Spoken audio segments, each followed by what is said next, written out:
le docteur Roger Bardot de Lyon, Bourgoin-Jallieu, c'est ça? Bourgoin.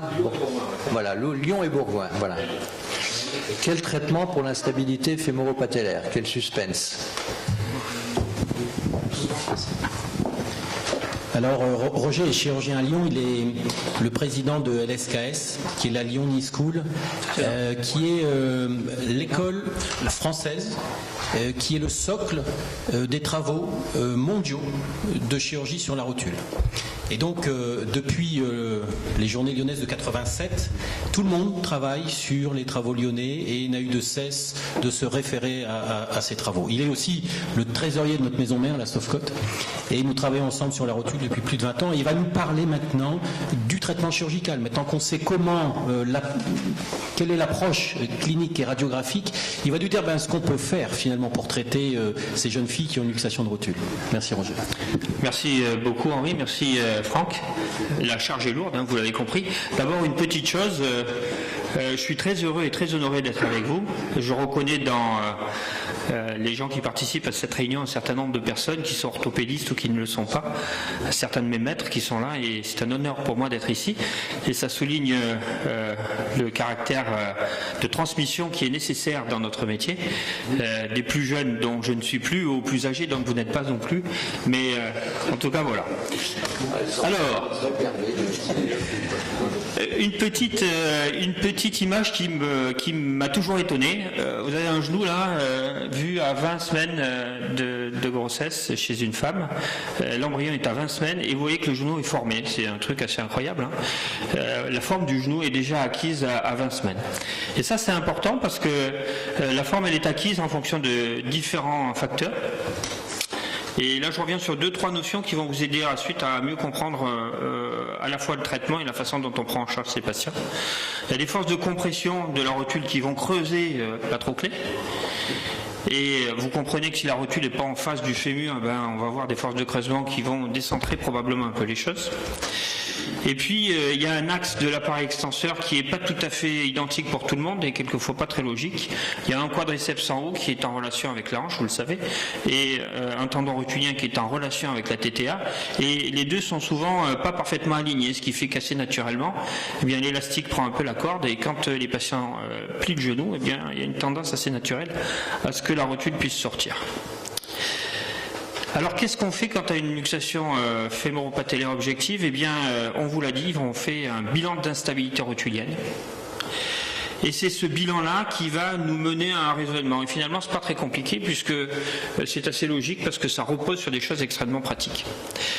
Donc on a revu un petit peu le schéma de traitement et ce que je vous propose c'est une vision relativement précise et nouvelle des choses qui tient en compte à la fois du nombre de luxations, des facteurs de gravité et de l'âge et du niveau d'activité des gens. Donc on peut dire que quand on a une ou deux luxations et qu'il n'y a pas de facteur de risque majeur en termes d'instabilité rotulienne, on peut se permettre et on doit effectuer un traitement orthopédique et fonctionnel de première intention. Voilà. Alors en quoi consiste ce traitement? Je vais aller assez rapidement. Il consiste d'une part à la phase aiguë post-traumatique de prendre en charge le patient de façon à diminuer ses douleurs et ensuite de le rentrer dans une perspective de récupération de façon à le remettre dans des conditions d'activité sportive correctes. Alors par quoi ça passe? Ça passe, première recommandation, par une immobilisation antalgique. Cette immobilisation antalgique, elle doit être courte, 10 à 15 jours, car elle ne permet pas la cicatrisation, elle ne permet pas de diminuer les récidives, et elle peut être délétère si elle est trop longue. C'est-à-dire que le genou doit fonctionner assez rapidement, c'est une articulation qui, si elle est trop longtemps immobilisée, fonctionne mal. Et il faut simplement vous dire que l'immobilisation, pour les raisons qu'on a vues tout à l'heure, anatomiques, liées à l'arrachement du ligament médio-patello-fémoral, médial, qui se déchire et se distend complètement, ne permet pas une cicatrisation normale de ce tendon. Donc dans la deuxième recommandation, une fois qu'on a compris qu'il ne fallait pas immobiliser trop longtemps, il faut faire du renforcement quadricipital et du renforcement du vaste interne. Ça c'est ce qui est classiquement dit. Et on a dans l'expérience les uns et les autres de ces process de rééducation la conviction que le travail isolé du vaste interne est difficile. Il y a des techniques qui sont faites, du biofeedback, etc. Mais en pratique, on fait une ordonnance avec musculation du vaste interne, mais c'est extrêmement rare que la rééducation permette de rééduquer à ce point de façon efficace le vaste interne pour éviter les récidives de luxation.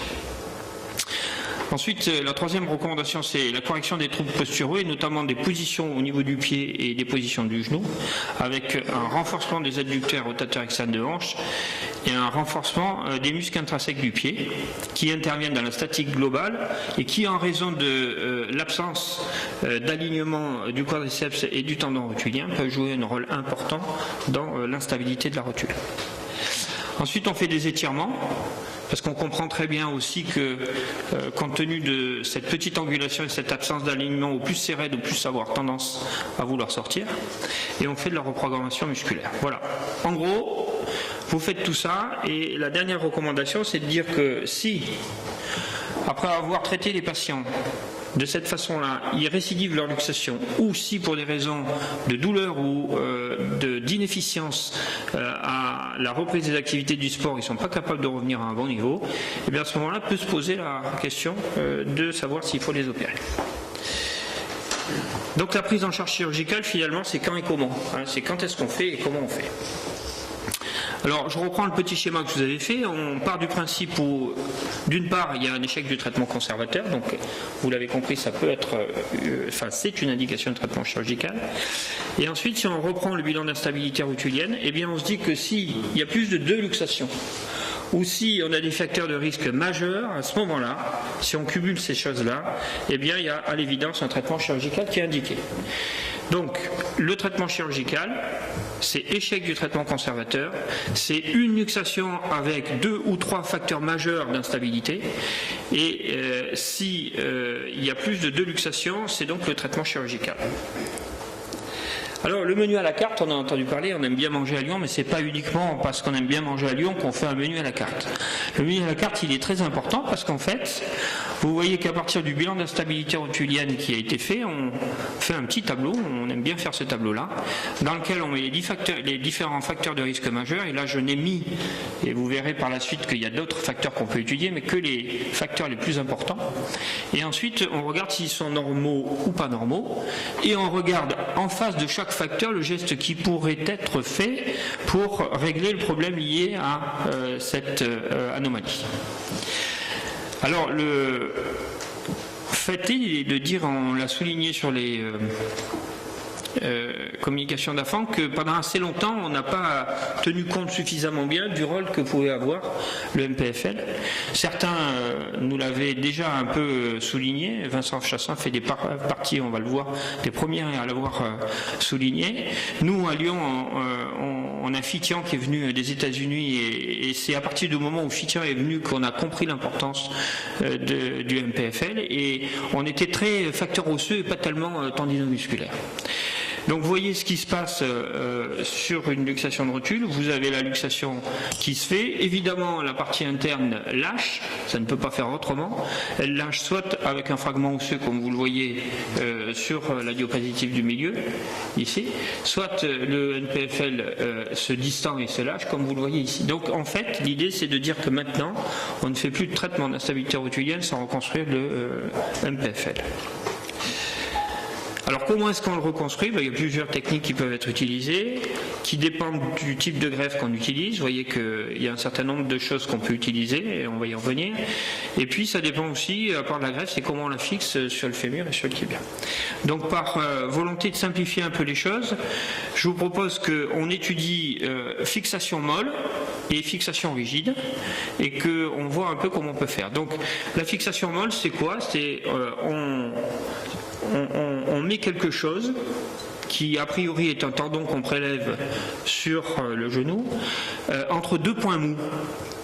C'est-à-dire que ce n'est pas des fixations dures, c'est des fixations molles. Donc ça sous-entend que si on n'a pas une parfaite position de l'un et de l'autre, eh bien assez naturellement la greffe peut arriver à se mettre en place parce qu'elle peut bouger un peu. Donc on peut le faire au demi-tendineux ou on peut le faire au droit interne. Et un des premiers à l'avoir fait en France, c'est Vincent Chassin. Et vous voyez ici la technique de Chassin que je décris assez rapidement. Donc l'incision est parapatellaire interne, comme vous le voyez. Vous avez le passage de la greffe qui passe aller-retour au contact du condyle. Alors le point de fixation se situe entre l'épicondyle médial et le tubercule du troisième adducteur. On le reverra après.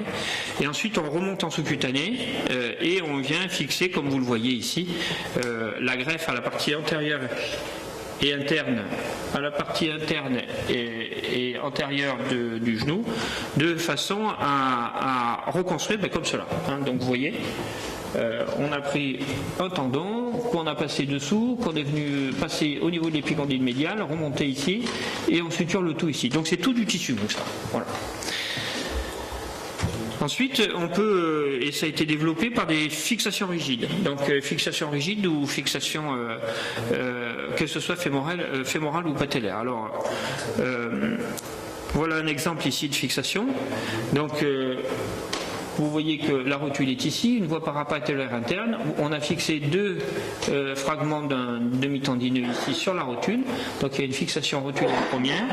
Et ensuite, on cède, bon, il y a différentes techniques qui peuvent être proposées, mais ici, donc on prend l'amplificateur de brillance pour pouvoir déterminer la zone de fixation fémorale. Et on vient ensuite positionner une broche et monter une mèche sur la broche qui a été positionnée, qui va faire un tunnel et sur lequel on va venir fixer les deux brins pour reconstruire le ligament MPFL. Vous voyez que dans les techniques opératoires, il y a d'autres greffes qui peuvent utiliser. On peut prendre ici une plastie au tendon quadricipital. Donc en fait, on prend un petit morceau du tendon quadricipital qu'on laisse pédiculer la partie supérieure de la rotule, qu'on descend un tout petit peu pour qu'il soit dans l'axe et qu'il reprenne le trajet du MPFL. Et ensuite, on vient l'attacher soit dans l'os, soit dans les tissus mous. Et puis on peut faire la même chose. Ça, c'est un Brésilien, Camayo, qui a décrit ça, avec le tendon rotulien. Donc vous voyez qu'on peut prendre un morceau du tendon rotulien ici. C'est le procédé inverse de ce qui se passe sur le tendon quadricipital. On le laisse pédiculer et puis ensuite on vient le tourner pour le mettre à la place où on veut après avoir fait un repérage radiologique. Donc ça, c'est une façon de refaire le MPFL, mais il faut... ça, c'était un travail qu'on avait fait au cours des Journées lyonnaises. Et vous voyez que quand on interroge une cohorte de chirurgiens sur la façon dont ils positionnent sur le fémur et sur la façon dont ils positionnent sur la rotule, les positionnements sont extrêmement variables et donc très difficiles à reproduire. Donc si c'est difficile à reproduire, c'est source de douleur. Et vous avez vu qu'on prend une allogreffe. Donc l'allogreffe, c'est souvent du demi-tendineux ou du droit antérieur. On peut avoir une iatrogénie à sa presse de greffe. Et surtout, sur les fixations rigides, on peut avoir des problèmes qui sont liés à la fixation elle-même, avec des ballonnisations de tunnels, on peut avoir des fractures de rotule, on peut avoir un certain nombre de choses qui sont liées au fait que c'est difficile de faire tenir un morceau de tendon dans une rotule, notamment. Donc tout ça, ça a fait qu'on est en train de réfléchir sur l'évolution des techniques et qu'on a développé sur Lyon une reconstruction en ligament synthétique qui n'a pas bonne réputation dans la chirurgie du genou, mais qui, en l'occurrence, parce qu'il est utilisé en extra-articulaire, marche très bien. Et on est en train de faire une série prospective d'une centaine de malades. Donc ça, c'est quelque chose qui, pour l'instant, n'est pas encore publié.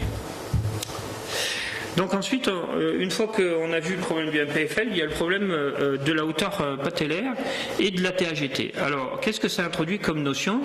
C'est que l'anomalie de hauteur patellaire et l'anomalie d'engagement sagittal, dont on a parlé tout à l'heure, vont justifier a priori d'un abaissement.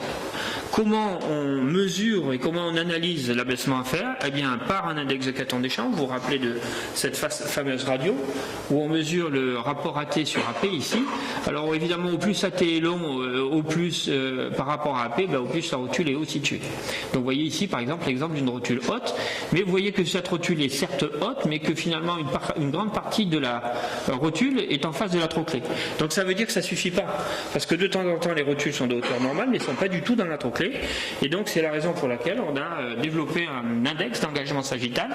Et vous voyez que cet index, il va permettre de voir si la rotule, elle est complètement en dehors de la trochlée, ou si elle elle est un peu dans la trochlée ou si elle est totalement au niveau de la trochlée. Et à partir de ces deux index, on va arriver à savoir s'il faut ou pas abaisser la rotule. Alors si on veut abaisser la rotule, donc ça c'était la position rotulière. Et puis le deuxième problème, c'est le problème de la médialisation. C'est de savoir est-ce qu'il faut ou pas rétablir un peu mieux l'axe entre le quadriceps et le tendon rotulien. C'est-à-dire en fait se mettre, vous voyez la rotule verte dans la position où elle est, c'est de la mettre finalement dans cette position en réaxant un peu le tendon rotulien en faisant ce qu'on appelle une ostéotomie de la tubérosité. Alors, reconstruction d'un MPFL, on avait vu, ostéotomie de la tubérosité, eh bien on peut dire qu'elle est indiquée lorsqu'on a un rapport de Catan-Deschamps qui est supérieur à 1,2. Elle est indiquée quand le rapport de Catan-Deschamps est inférieur à 1,2, mais qu'on a un index d'engagement sagittal inférieur à 0. Et on a une indication de médialisation si la TAGT est supérieure à 20 mm. Alors en technique opératoire, il y a différentes techniques qui ont été décrites pour les abaissements en médialisation. Premier à avoir décrit cette technique, c'est Roux en 88. Et évidemment, l'objectif est de stabiliser la fémoropatellaire par un réalignement de l'appareil extenseur qui nécessite et ou qui peut autoriser médialisation et abaissement. Donc la première technique, c'est MC-TRIA. Donc c'est une ostéotomie de la tubérosité tibiale antérieure qui se fait par voie latérale ou antérieure. Donc une section, comme vous le voyez, du réticulum latéral. Et ensuite, en gardant pédiculée à la partie basse la baguette osseuse, on fait tourner la baguette osseuse qu'on fixe par une ou deux vis. Donc c'est assez facile à faire, c'est pas très compliqué. Ensuite, il y a l'abaissement selon Hauser. Donc, dans cette technique-là, on détache, contrairement à la technique d'avant, totalement la tubérosité tibiale. On enlève un morceau de tibia ici de la distance dont on veut faire abaisser la rotule. Et en plus, on peut faire la médialisation en même temps. Et de temps en temps, on peut faire une ténodèse du tendon rotulien, c'est-à-dire que lorsque le tendon rotulien est supérieur à 52 mm, et bien à ce moment-là, on peut effectuer une ténodèse pour le raccourcir un peu, parce qu'autrement, il peut faire un effet d'essuie-glace et il peut favoriser aussi la luxation. Et ensuite, on a la médialisation de Fulkerson, qui chez nous est peu utilisée. Elle est utilisée assez longtemps parce qu'elle associe un effet d'abaissement et d'antériorisation de la tubérosité tibiale antérieure, un peu comme dans le maquet. Mais assez clairement, nous, on utilise peu cette technique d'antériorisation. Et puis l'ostéotomie de détorsion, ça c'est un peu le dada de Vincent Chassin qui travaille beaucoup à l'heure actuelle là-dessus, sur lesquels on manque franchement d'éléments probants en termes de résultats, puisque c'est pas quelque chose qui est encore complètement d'usage et on est en train d'évaluer tout ça et c'est en cours d'évaluation à INPRESS. Alors il y a quand même des complications à la TTA, il faut le savoir, il y a des fractures de TTA bien sûr, des retards de consolidation des pseudarthroses. Il peut y avoir des récurrences d'instabilité qui sont essentiellement liées à des fautes techniques, c'est souvent lié à une insuffisance d'abaissement, parce qu'on a rarement, c'est rarement lié, quand on abaisse correctement, on a rarement une récidive d'instabilité, pour peu que l'indication ait tenu en compte de l'ensemble des facteurs. Et puis, il peut y avoir des lésions de l'artère tibiale postérieure, si bien qu'il a été défini dans la littérature une zone postéromédiale de sécurité, ça c'est de la technico-chirurgicale, il faut simplement faire attention, mais en prenant les précautions d'usage qu'on nous a bien appris, on évite en principe ce type de problème.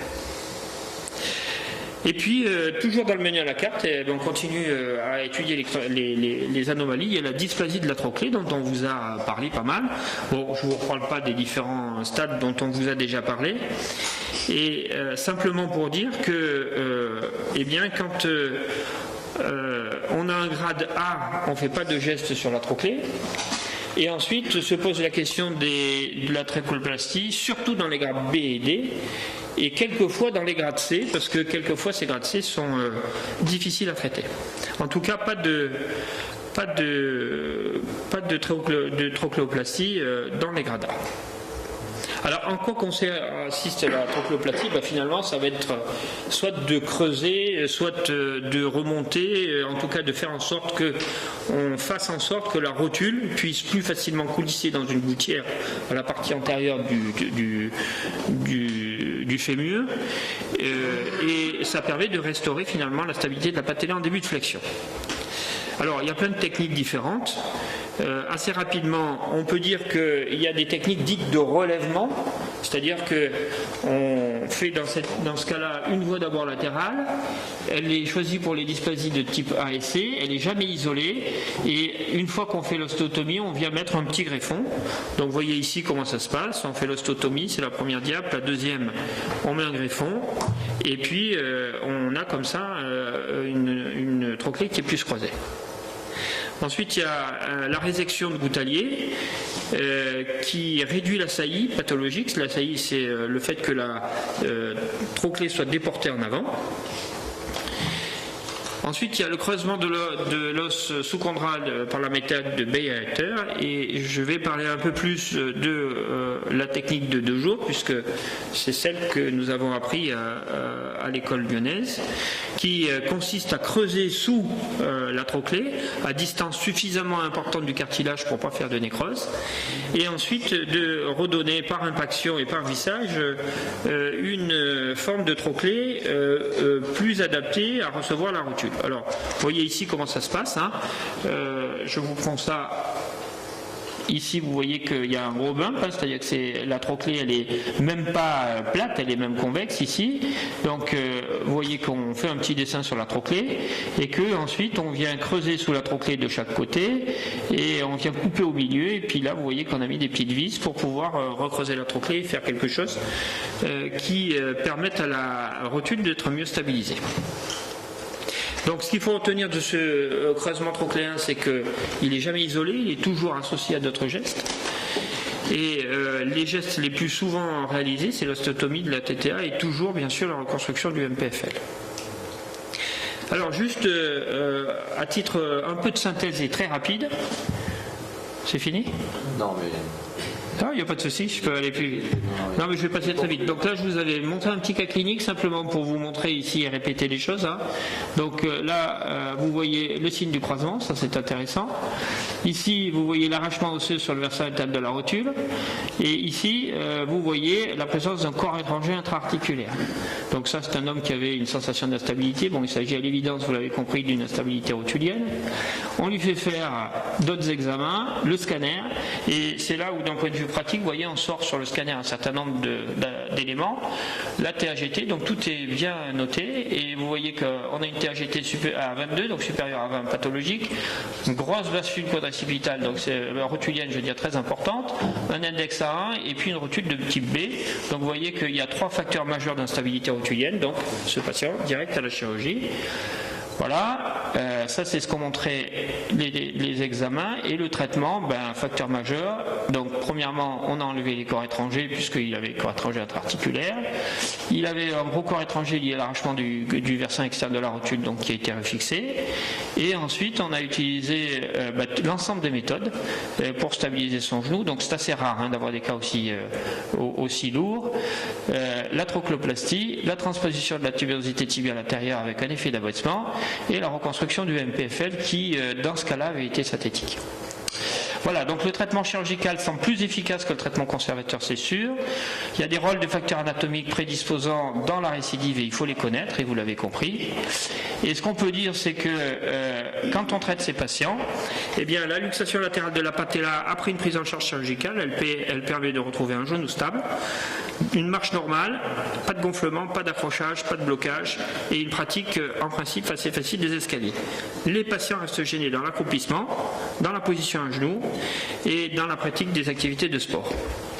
Voilà une petite photo du cervin et un remerciement à toute l'équipe. Je vous remercie. Merci Roger pour ce beau panel de prise en charge chirurgicale de cette luxation de rotule. Tu nous as dit qu'il y avait plusieurs gestes possibles, à la fois sur les parties molles et aussi des gestes osseux. Qu'est-ce qui, selon toi, est difficile à réaliser ? Est-ce qu'il y a des gestes qui sont courants et réalisables par tout chirurgien orthopédiste ? Et est-ce que d'autres gestes doivent être réservés à des équipes qui ont l'habitude de cette technique ? Bon, d'abord, je pense qu'il y a une sélection un peu naturelle des patients parce qu'on est dans une société où les gens ils vont consulter un peu des spécialistes. Hein. Donc, quand ils ont un problème de rotule, ils en voient 1, 2, 3. Bon. Donc, en principe, les gens sont orientés vers des gens qui connaissent bien cette pathologie-là. Pour moi, le plus difficile dans la chirurgie de la fémoropatellaire, c'est quand même la trochloplastie. Donc, la trochloplastie, d'abord, ça reste un geste à effectuer avec beaucoup de prudence parce qu'il est aussi un peu arthrogène, hein, quand même très clairement. C'est quand même un geste qui n'est pas anodin. Il doit être fait dans des conditions techniques vraiment bien codifiées. Et je pense que si on n'a pas été entraîné à faire cette chirurgie, il ne faut pas la faire, aussi simplement que ça. Ensuite, il y a tout le problème du suivi des patients, parce que là aussi, le suivi des rotules, c'est pas facile. Et donc, il faut vraiment que ce soit des gens qui soient spécialistes. Le MPFL, je pense que c'est sans difficulté particulière. La transposition de la TTA, il suffit de couper l'os et de la transposer, c'est pas très compliqué, moyennant évidemment un certain respect de règles techniques. Et voilà. Donc, je pense quand même que c'est la trochloplastie qui reste le plus compliqué des gestes à faire. Et alors, tu serais plutôt dans le mou-mou ou dans le dur-dur, ou alors tu as peut-être quelque chose d'autre à nous proposer? Alors, moi j'ai l'habitude de ni être d'un côté complètement ni de l'autre. La voie des extrêmes n'est jamais la meilleure et c'est plutôt la voie du milieu qu'il faut suivre. Donc, ce que je veux dire, c'est qu'à l'évidence, on est dans une situation, surtout avec la rotule, dans une situation de compromis. C'est-à-dire que on a tous les uns et les autres compris, ou en tout cas on l'espère, sans quoi c'est qu'on n'a pas été bon enseignant, qu'il y avait des gestes osseux et des gestes tendinomusculaires à faire, et que les deux sont importants. Et il n'est pas question aujourd'hui de remettre en question un geste par rapport à l'autre. Et ce d'autant que chaque geste, vous l'avez vu, est indiqué d'une façon extrêmement rationnelle par une anomalie qu'on observe sur des examens complémentaires. Donc, l'idée, c'est qu'il faut faire les deux. Mais je dirais pas, c'est sûr, dans le tout mou, quoi, parce qu'on sait bien que le tout mou, ça marche pas. Merci Roger. Merci à vous. Bravo, parce que c'était vraiment une sorte de Reader Digest de toute la panoplie de ce que l'on peut proposer à cette rotule, et ça laisse un champ d'application encore ouvert. Alors un petit détail, parce que j'ai oublié de dire que l'ensemble de ces interventions, comme tu le savais peut-être, sont enregistrées et pas sur YouTube. Alors, tu as dit à un moment que lorsque on avait encore mal à la rotule après avoir été opéré, c'était souvent une faute technique. Alors, je m'inscris en faux, bien évidemment, que ceux qui regardent YouTube soient parfaitement rassurés. Les fautes techniques n'existent pas en chirurgie. Il n'y a que l'expert nommé par le juge qui peut déclarer une faute technique. Parce qu'il ne faut pas non plus que ces communications, qui sont certes tout à fait libres, puissent donner des mauvaises idées. Enfin, je pense que tu es d'accord avec moi. Parfaitement, voilà, bien sûr. Voilà, en tous les cas, oui, une question, mon cher Jean. Oui, je pose la question pour un chirurgien pédiatre comme moi. Bien sûr. Qu'est-ce qu'on doit faire lorsque les cartilages ne sont pas fermés? Oui, alors, on a volontairement sorti de notre communication le problème de l'infantile. Mais il y a des techniques qui marchent pas mal. Hein. La baguette molle marche bien pour les enfants. Alors bon, là c'est pareil. Moi personnellement, j'en fais pas du tout. C'est-à-dire que même si je suis un spécialiste du genou, tous les enfants de moins de 13 ans, je les envoie en centre spécialisé parce que je pense vraiment que c'est une chirurgie à part. Voilà. Mais voilà, donc il faut qu'ils aillent voir les chirurgiens pédiatres, mais il y a des solutions à leur proposer quand même. Et alors, geste mou, MPFL marche très bien. Hein. En vue de cas d'épiphysiodèse de la TTA, bien sûr, avec des récurations terribles, bien sûr. Ouais. Non, mais bien sûr. Bien sûr. Alors, c'était sur la première diapo du traitement. C'était, on fait pas, on attend que les fils soient fermés. Oui, parce que là, ça pourrait frôler, mon cher Jean, la faute technique, là, parce que... Donc, on revient à ce que tu as dit, mon cher Roger. Oui. En tous les cas, merci pour... Merci à vous. Voilà, merci. Bravo.